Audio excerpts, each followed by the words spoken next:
Welcome to Divorce Explained, the podcast where we answer your questions and navigate the process of divorce together. Hello, Leanne. How are you? I'm good. How are you? I'm good. Thank you. That's good. So, as I was contemplating the subject matter of today, it made me think of what you just said a moment ago, which is the subject matter of men seeking and collecting spousal support is controversial. So then I thought, is it controversial to say that it's controversial? Maybe. Because Maybe. one would think that the word spousal doesn't mean palimony or alimony. It just means if you're a spouse, then you are entitled to be supported by the person that previously supported you as your spouse. It's very gender neutral. In fact, there's no gender element to the word support or spouse, unlike the word wife or husband. But yet, here we are discussing whether it's controversial for us to make a comment of it being controversial. That's true. I think it's a good point. And maybe in 2023, I shouldn't even be saying it's controversial. But it's definitely, I think, different than when it's looked at differently by some people, maybe when it's a woman. But I think we're going to talk about the courts and how legally it's treated, and so that it sometimes is different than how the masses or the average person out there might think something should be. What the legal requirements are for a man to be entitled to collect spousal support, is possibly different than what somebody's perception of whether he should be doing that is. And we'll take a bit of a commercial break from the subject matter just to say that last night I went with my sister to see a play called Gloria, and it was a reenactment of Gloria Steinem's life and times. It was very well done. It was at the Meridian Theatre in North York, and there was a woman that played Gloria Steinem, and there was an entourage of other women around on stage who supported this performance by engaging with her at different points in her life. At the end of the performance, they opened it up to the audience for there to be discussion between the actors and the audience about not only Gloria Steinem, but about women's liberation, about feminism, about genders in society, and it entered into conversations with respect to other areas of prejudice, whether it involved racism or Islamophobia or anti-Semitism. And some would even say there is other forms of feminism, violation of women's rights, inequality vis-a-vis genders that intersect with other areas. I never thought of this until last night, but the conversation went in the direction that, and I'm not necessarily suggesting that I agree with it or not, I'm just repeating what I heard, which is that there couldn't be racism without gender inequality. Well, it took me a while to process that, because the idea of there being imbalance or inequality amongst people of racial backgrounds, how does that intersect with inequality between people coming from different genders? And then that leads us to a whole other conversation about the inequality of one's sexual orientation and how that plays into various roles in society, whether it's one looking to get a job, or one looking to date, or one looking to hold public office, and one's sexuality. So that was the commercial. I'm bringing it right back to Can Men Get Spousal Support? Because that's what our viewers are paying the big bucks for us to talk about.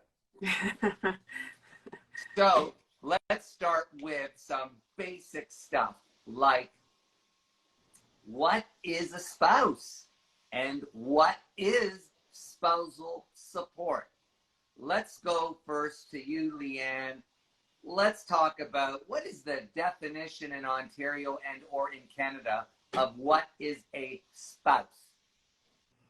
Well, I should pull up the actual word for word definition in front of me when I'm talking. Not a bad move.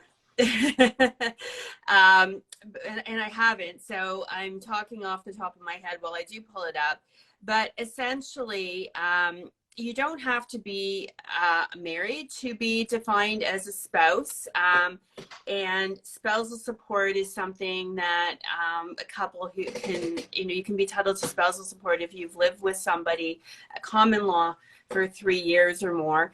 But essentially, you have to be in, I just actually want to pull it up so that I don't misstate it.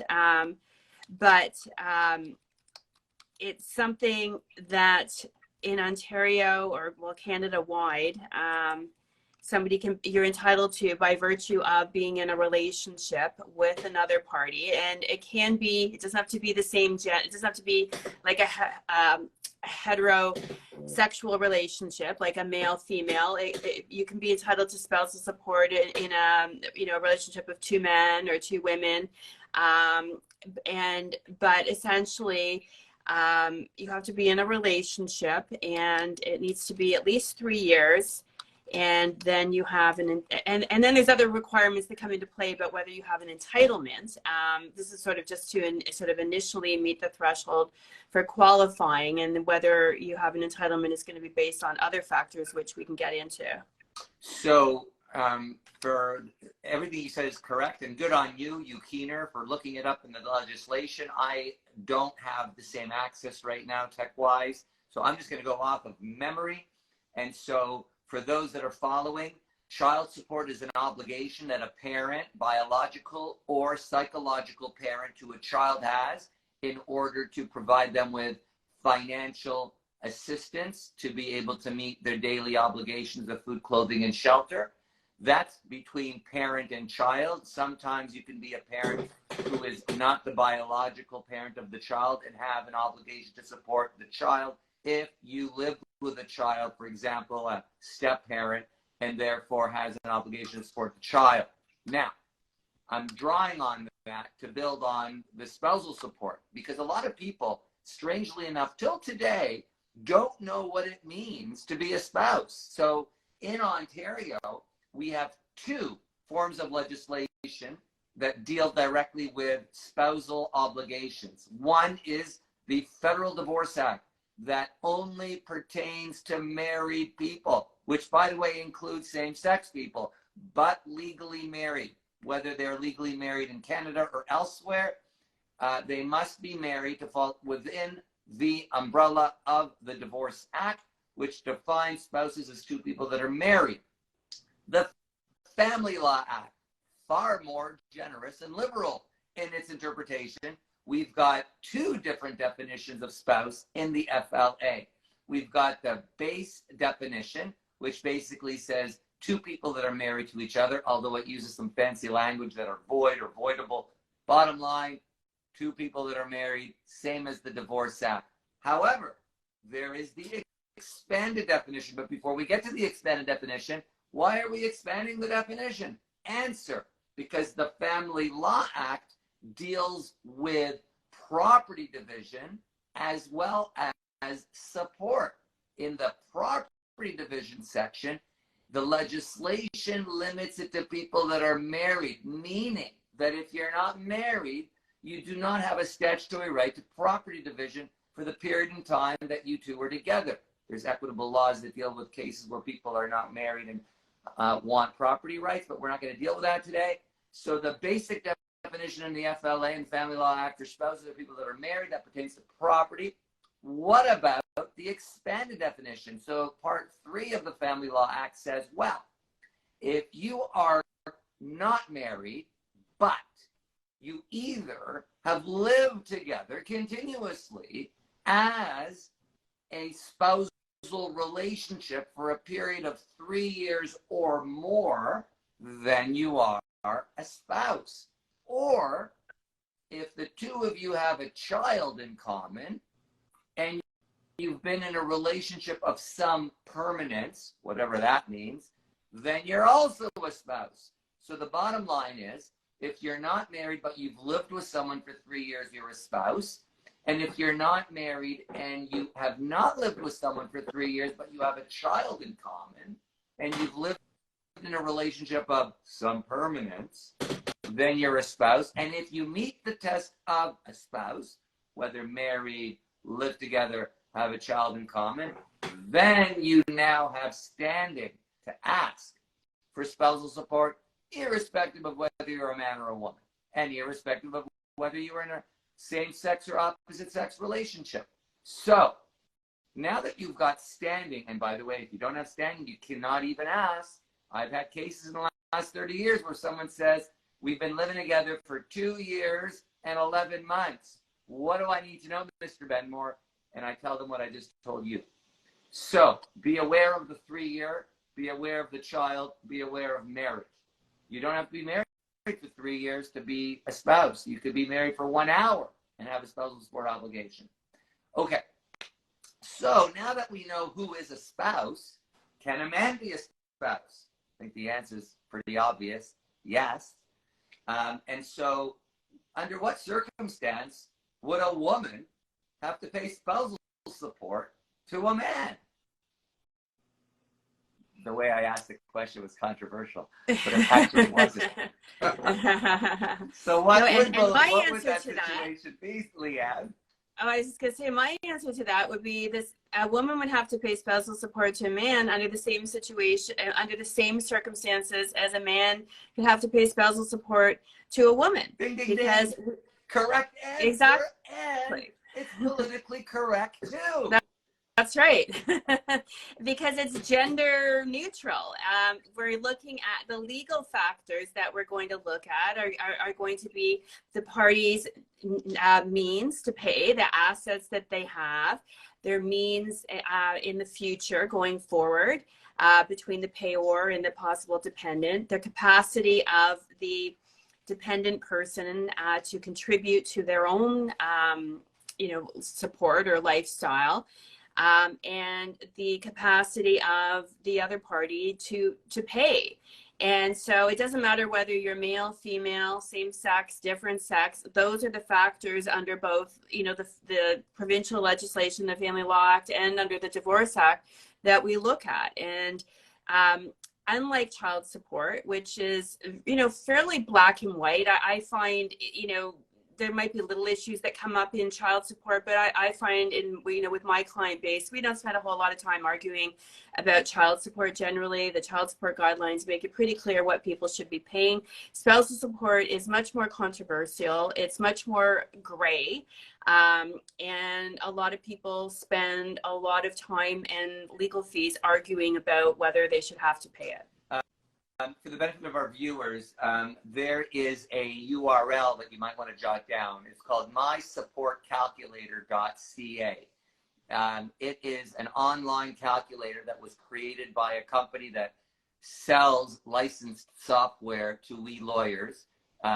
Name of the company is DivorceMate, now owned by Leap. And if you were to go to www.mysupportcalculator.ca, you can click the free button. Of course, you could pay for a subscription if you wish, but for the basic service, you press free and you plug in a whole bunch of input data like your age, length of the relationship, incomes, that sort of thing. And it'll spit out for you the amounts of child support that would be payable based on those incomes. And the reason it's relevant is because if there are children, child support gets calculated first, gets withdrawn from the remaining income, and then it automatically calculates spousal support. But if you only put in the spousal support and you omit the children, it will appear that the spousal support amount is much higher. Or to put it another way, you pay more spousal support on the same income if you have no children. You spend more money in gross support if you've got children and a spouse. And back to Leanne's very politically astute and fair-minded comment, it is gender neutral or gender blind, because it's not asking what's your gender when it's calculating the support amounts. Okay, now let's bring it back to, can men receive spousal support? The answer is obviously yes, because it's really not based on one's gender or sexuality or skin color or country of origin or many other factors that are prohibited topics of discussion under the Ontario Human Rights Code. What it is based on is a disparity of income and whether there were economic sacrifices that one person either suffered or economic benefits that another person gained, or both, in the relationship that would otherwise justify. And so one of the greatest things about practicing family law is we have our finger on the pulse of morality and humanity, because 25, 30 years ago when I started practicing family law, I didn't have one case where a man walked in my office and said, I need spousal support. Now, I've got a whole bunch of them. And one wonders, how does this happen? Well, you don't have to wonder that hard, because look at you, Leanne, you're smart, you're educated, you're financially successful, and nobody thinks twice about the fact that you're all of that and you're a woman. Because we have in our society, and I'm very proud of this, we have tremendous opportunities that exist for people of any gender, any race, and any skin color. So the fact that one is a man earning less than a woman should not be particularly shocking, because really what it means is there are women that earn more than their spouses, which is absolutely amazing. We want our daughters to become educated and financially independent. We do not want our daughters to be uneducated and be economically dependent on a partner, whether the partner is same-sex or otherwise.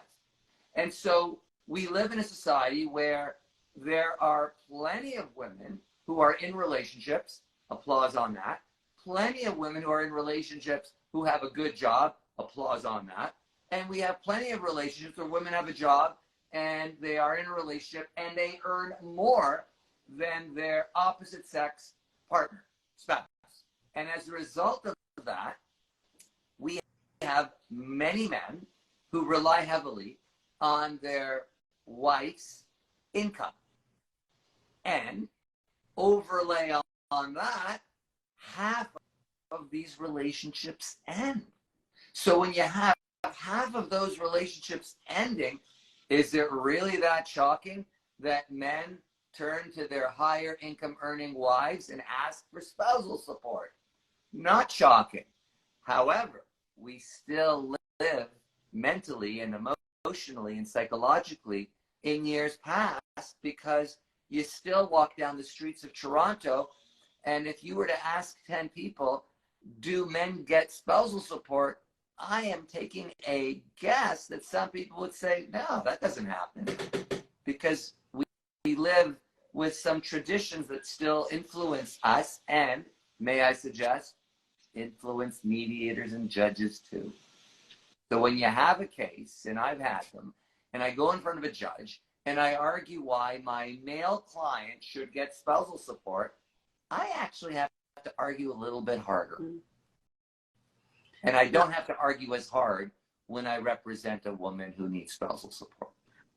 I agree with that, and I've had similar experience. And the other thing that I find sometimes happens when I have a male client who is entitled to spousal support is he may be reluctant to exercise that entitlement.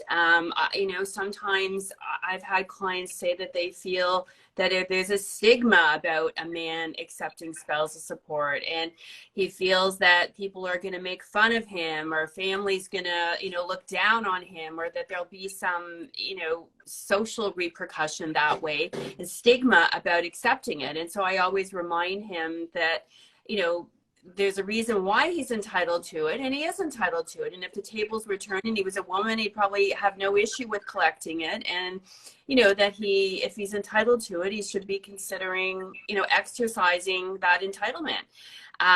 But I sometimes do have to talk them into, actually pursuing it. Whereas very rarely have I had to talk a female client into pursuing her right to spousal support. So I find that's just an interesting dynamic. And on the other side of it, when women are the payors, they're just as upset about having to pay spousal support as men often have been. Yeah, exactly. Probably more in some cases. So that's what I think does make it, controversial, even if maybe it shouldn't be here in 2023, is that, the historical traditions, and then just biases and stigmas and things that we're still associating with gender roles in a relationship are still prevalent here in 2023, and they sometimes are affecting couples on this issue.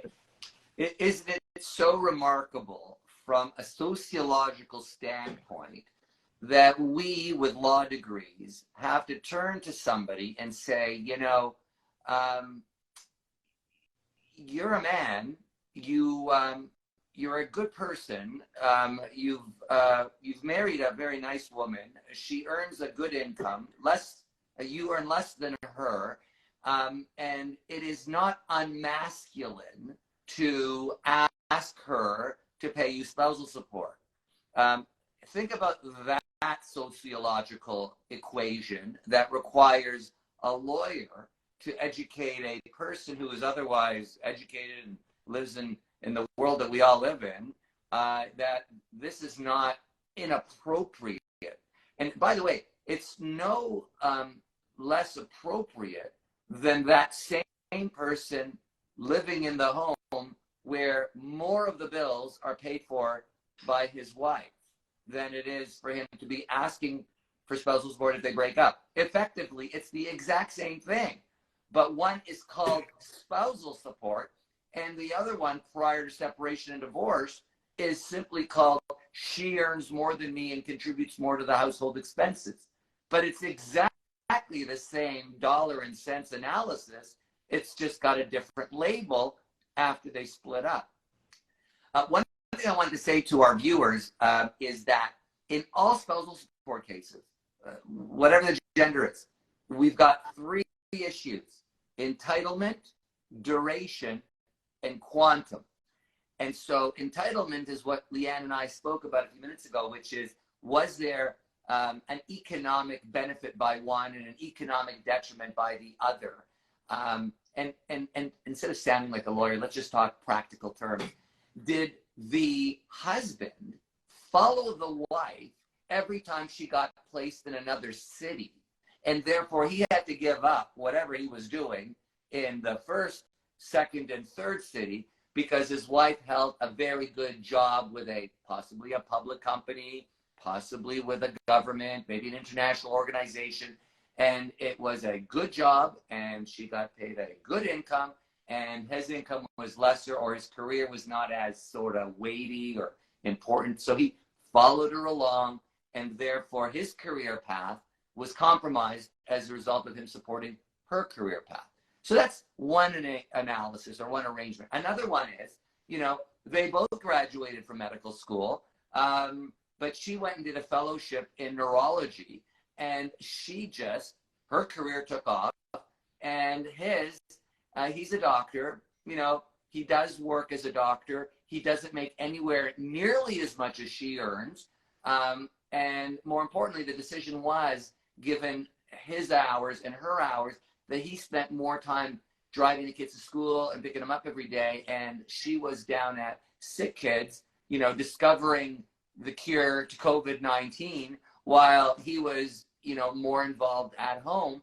And so she makes, X dollars and he makes 40% of X, and then they split up.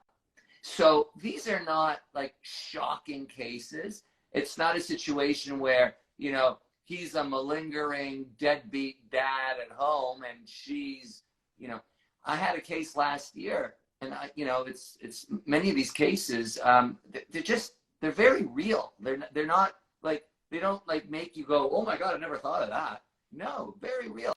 I had a case last year where the husband worked for the government of Ontario and he had a good income.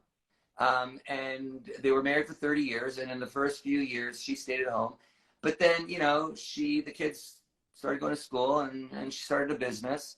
And the business did well and it grew. And you know, 25 years later, they split up. And she's got this really successful business that's worth quite a significant sum of money that spun off a lot of income over the years, which they used to buy various pieces of real estate, and they accumulated quite a significant portfolio of real estate. But the business itself also pays a significant income. So they split up. He's worked for the government for 30 years. He's got a pension. He's got a good income. Her income happens to be triple his. And the value of her business is many-fold larger than the value of his pension. And maybe, just maybe, if it was the reverse, she would be working for the government with a pension. He would be the owner of the business. But here it was that the wife owned the business. She generated most of the income that resulted in the family's net worth. Plus, she has a higher income now, and they're in their 50s, and they're splitting up.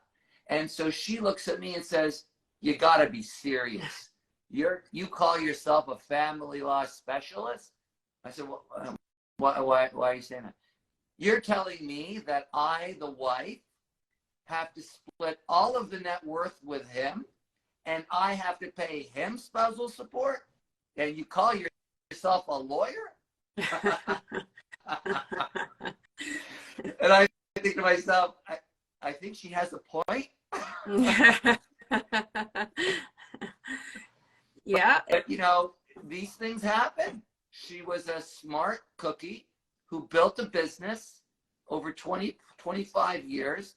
It's worth a lot of money. She makes a lot of money. Her husband also did well, but he worked for the government. Yeah. Well, sometimes it can be as simple as somebody getting ill. You know, your spouse, you know, gets some sort of illness and they're not able to work, and then you get a divorce, and you know, you may have to support your spouse because they're no longer able to work due to this chronic illness that arose.